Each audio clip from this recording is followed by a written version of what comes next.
कल जो हुआ वो तारीख में पहले कभी नहीं देखा गया था। ये बात तो तय थी कि कोरोना वायरस की वजह से दुनिया गैर मामूली हालात का शिकार होगी, लेकिन इस तरीके से होगी ये किसी ने सोचा नहीं था। तेल जिस पर दुनिया के कई अहम ममालिक जंगें लड़ चुके हैं और आज भी पूरी दुनिया का पहिया इसी तेल पर चलता है, उस तेल की कीमत कल मनफी हो गई और तेल की मार्केट ने अपना बदतरीन दिन देखा। तेल की कीमतें मनफी होने के बाद अमेरिका की कई बड़ी कंपनियां अब दिवालिया हो सकती हैं। अमेरिका की ऑयल इंडस्ट्री इस वक्त तबाही की जानिब गामजन है। सऊदी अरब समेत तेल बरामद करने वाले ममालिक की मईशत खतरे से दो चार है। कोरोना वायरस की वजह से तेल की डिमांड इस हद तक गिर गई है कि तेल पैदा करने वाली अमेरिकी कंपनियों के पास तेल रखने की जगह कम पड़ गई। आज मई के कॉन्ट्रैक्ट का आखिरी दिन था, लेकिन कोरोना वायरस की वजह से तेल की डिमांड इस हद तक गिर गई थी कि तेल रखने की जगह ही नहीं थी और तेल से ज्यादा तेल रखने की जगह की कीमत बढ़ गई। यानी दुनिया में तेल की कीमतें अभी मनफी नहीं हुई हैं। यानी सिर्फ अमेरिका के तेल की कीमत जो मई के मुआहदे से मुताल्लिक थी वो डिमांड और स्टोरेज ना होने की वजह से मनफी हो गई थी। कल जून का कॉन्ट्रैक्ट $20 फी बैरल पर ही ट्रेड होता रहा था। ब्रेंट ऑयल $26 फी बैरल पर ही ट्रेड होता रहा था, मगर आज ये कॉन्ट्रैक्ट भी क्रैश करते नजर आए। आज जून का कॉन्ट्रैक्ट 45% गिर चुका है। $11 फी बैरल पर इस वक्त प्राइस ट्रेड हो रही है। ब्रेंट ऑयल 25% गिरकर $19 फी बैरल पर आ चुका है। ये तारीखी रेट है, लेकिन तेल के इस रेट पर भी फरोख्त होना अमरीकी मईशत के लिए तबाहकुन है, दीगर मईशतों के लिए तबाहकुन है। CNN की एक रिपोर्ट के मुताबिक $30 फी बैरल पर जब अमरीकी तेल बिक रहा था तब भी सूरत हाल खराब थी, लेकिन जब कीमतें $20 और $10 तक पहुंच जाएं तो ये एक डरावना ख्वाब है। जब वक्त अच्छा था तो अमरीका की तेल की कंपनियों ने कर्जा लेकर बड़ी सरमायाकारी की और इस तारीखी गिरावट के बाद वो कंपनियां इस माली बहरान का बोझ नहीं उठा सकेंगी। CNN के मुताबिक अगर अमेरिकी तेल की कीमतें $20 तक बरकरार रहती हैं तो 2021 तक अमेरिका की तेल की सनत से जुड़ी 533 कंपनियां दिवालिया होने की दरख्वास्त दायर कर देंगी और अगर तेल की कीमत $10 फी बैरल तक चली जाती है तो 1001 कंपनियां 2021 तक दिवालिया होने की दरख्वास्त दायर कर देंगी। यानी सूरत हाल ऐसी रही तो अमेरिका की ऑयल इंडस्ट्री के लिए तबाही ही तबाही है। सिर्फ यही नहीं, दुनिया की सबसे बड़ी तेल जखीरा करने वाली कंपनी ने ऐलान कर दिया है कि तेल जखीरा करने के लिए जितनी भी जगह मौजूद थी वो सब खत्म हो चुकी है, बिक चुकी है। ब्लूमबर्ग की रिपोर्ट के मुताबिक वोपेक ने ऐलान किया है कि खरीदारों की तरफ से दुनिया भर में हमारे टर्मिनल्स पर जो तेल रखा जाता था अब उसकी सलाहियत मुकम्मल तौर पर खत्म हो चुकी है, क्योंकि मजीद जगह नहीं है। और सिर्फ हमारे पास नहीं बल्कि कई ऐसी दीगर कंपनियां जिनके पास तेल जखीरा करने की जगह मौजूद नहीं है। ब्लूमबर्ग के मुताबिक इंडोनेशिया से लेकर मैक्सिको तक कंपनियां तेल को जखीरा करने के लिए जगह ढूंढ रही हैं। समंदरों पर जगह ना होने की वजह से टैंकरों पर तेल लाद लाद कर पार्क किया जा रहा है, जबकि यूरोपीय ममालिक के दरमियान जो समंदर मौजूद है वहां चंद बहरी जहाज कई दिनों से तेल लेकर घूम रहे हैं, कोई इस्तेमाल करने को तैयार नहीं है। ब्लूमबर्ग के मुताबिक वोपेक, जिसके पास दुनिया भर में तेल जखीरा करने के 3 बड़े हब मौजूद हैं, जिसमें सिंगापुर, रोटरडैम और फुजेरा शामिल हैं, वो मार्केट में खरीदारों की तरफ से तेल की फौरी अदायगी और उसे स्टोर करके फायदा हासिल करती है। यानी जब सस्ता हो तो तेल स्टोर कर लिया जाता है और महंगा हो जाए तो बेचकर मुनाफा कमाया जाता है। बहुत से खरीदार ये करते हैं। अब उसके पास भी स्टोरेज की कोई जगह मौजूद नहीं है। वो चाहते हैं कि मजीद स्टोर करें। इस वक्त बहुत सस्ता तेल मिल रहा है मगर उनके पास जगह नहीं है। ब्लूमबर्ग के मुताबिक डीजल, जेट फ्यूल और गैसोलीन की मार्केट गिर चुकी है। यानी ये सब कुछ यूरोप में सस्ते दामों पर फौरी अदायगी पर बिक रहे हैं और जो खरीदार हैं उनके लिए ये मौका हाथ आ गया है कि वो मुस्तकबिल में इन पेट्रोलियम मसनूआत को महंगे दामों फरोख्त करके फ़ायदा हासिल करें। जो एयरलाइन इंडस्ट्री है उसके पास मौका है, मगर किसी के पास तेल खरीदने की गुंजाइश नहीं है। इस वक्त जहाज़ अपने एयरपोर्ट्स पर खड़े हैं, वो फ्लाई नहीं कर रहे, एयरलाइंस उड़ नहीं रही हैं, जिसकी वजह से इस वक्त कोई नहीं है जिस तेल को ख़रीदे। मगर तेल ज़खीरा करने की गुंजाइश इस वक्त कैसे पैदा हो? जो खरीदार हैं वो अपने अपने टैंकर्स के ज़रिए तेल को ज़खीरा करने की जगह ढूंढ रहे हैं। रॉयटर्स के मुताबिक कोरोना वायरस की वजह से दुनिया भर में तेल की डिमांड मार्च तक 30% तक गिर चुकी थी, लेकिन मार्च के शुरुआती हफ्तों तक दुनिया भर में तेल की सप्लाई तेज़ी के साथ होती रही, जबकि ओपेक और दीगर तेल पैदा करने वाले ममालिक की तरफ से जो तेल की सप्लाई कम करने का मुआहदा हुआ, एक तो वो बहुत देर से हुआ। रूस और सऊदी अरब की लड़ाई में तेल की कीमत गिरती रही, डिमांड कम होने की वजह से तेल जमा होता रहा। सऊदी अरब ने सप्लाई और बढ़ा दी तो स्टोरेज की जगह और ख़त्म होती रही क्योंकि डिमांड ही नहीं।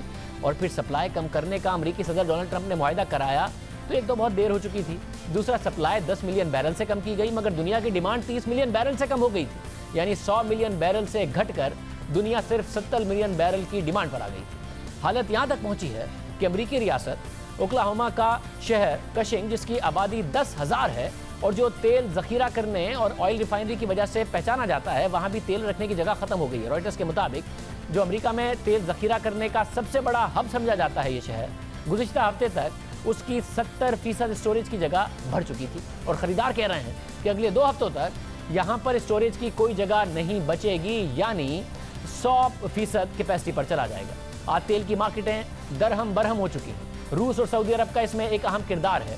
सिर्फ यही नहीं, अमेरिकी मुदाखलत के बाद भी रूस और सऊदी अरब के दरमियान तेल की पैदावार कम करने का मुआहदा हुआ, मगर तेल पैदा करने वाले ये दोनों बड़े मुमालिक अब भी तेल की मार्केट्स पर अपनी उजारादारी कायम करने की कोशिश कर रहे हैं। खासतौर से सऊदी अरब एक दूसरे की मार्केट को ये टारगेट कर रहे हैं। एक तरफ तेल की कीमतें क्रैश हो रही हैं, तेल को जखीरा करने की जगह नहीं है, दूसरी तरफ ये अभी भी बाकायदा तौर पर एक दूसरे की मार्केट को टारगेट कर रही हैं। रॉयटर्स के मुताबिक सऊदी अरब एशियन मार्केट को अदब बना रहा है, जहां तेल की डिमांड सुस्त होने के बावजूद भी बरकरार है, जबकि एशियन मार्केट में रूस अपनी पाइपलाइन के जरिए अपने तेल की पैदावार का बड़ा हिस्सा एक्सपोर्ट करता है और अब वो सऊदी अरब के निशाने पर है। इसी तरह सऊदी अरब यूरोप में अपने कदम जमाने की भी कोशिश कर रहा है और ये वो खित्ता है जहां पर रूस के कदम मजबूत हैं। रॉयटर्स के मुताबिक इटली, तुर्की, यूनान, फ्रांस और पोलैंड में सऊदी अरब के तेल की सप्लाई तेज होंगी और ये मुमालिक रूस के तेल के मुस्तकिल खरीदार हैं।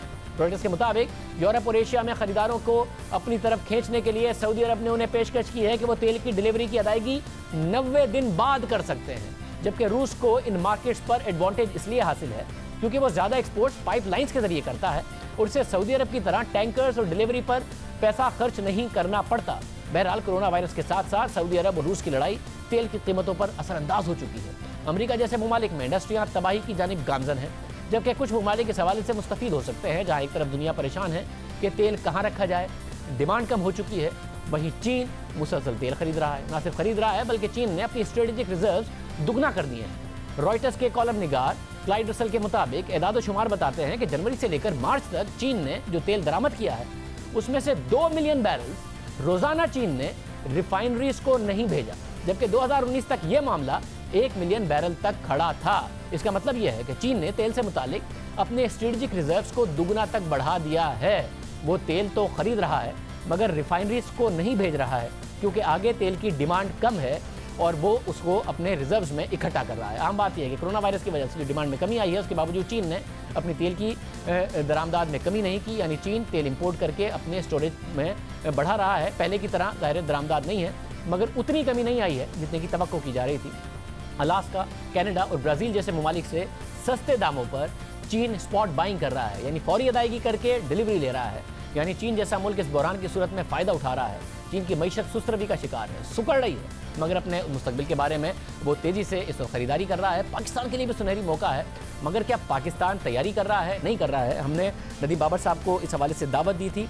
जब 1 महीने पहले तेल की कीमतें $30 फी बैरल के आसपास आई थी तो उस वक्त उनसे पूछा गया कि क्या तेज़ी से आप बाय कर रहे हैं, तेज़ी से तेल पाकिस्तान खरीद रहा है ताकि मुस्तकबिल ताकि इसका फ़ायदा उठा सके, तो उन्होंने क्या जवाब दिया था? ज़रा देखिए।